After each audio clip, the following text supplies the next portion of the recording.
ભાવનગર જિલ્લામાં ભારે વરસાદ બાદ 12 ડેમમાં પાણીની આવક નોંધાઈ છે. બોટવાનો ખારો ડેમ ઓવરફ્લો થતા ડેમનો એક દરવાજો ખોલવામાં આવ્યો છે. ઓઝત 2 ડેમના 4 દરવાજા ખોલીને પાણી છોડવામાં આવ્યું છે. ઓઝત વંથલી ડેમમાં પાણીની ભારે આવક બાદ 12 દરવાજા ખોલવામાં આવ્યા છે. ઓઝત શાહપુર ડેમના 10 દરવાજા ખોલવામાં આવ્યા છે. સાબલી ડેમના 9 દરવાજા ખોલવામાં આવ્યા છે. આણંદપુર, ઉબેણ, કેરાળા અને પાખરવડ ડેમ ઓવરફ્લો થયો છે.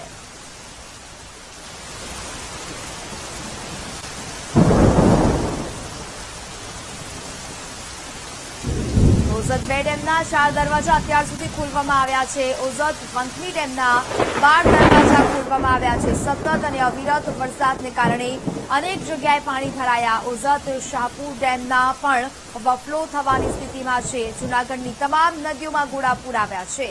ભારે વરસાદ બાદ 12 ડેમમાં પાણીની આવક છે તે નોંધાઈ છે. ખારો ડેમ પણ ઓવરફ્લો થયો છે અને જેના સમગ્ર દ્રશ્યો સામે આવ્યા. ઓઝત 2 ડેમના 4 દરવાજા અત્યાર સુધી ખોલવામાં આવ્યા છે.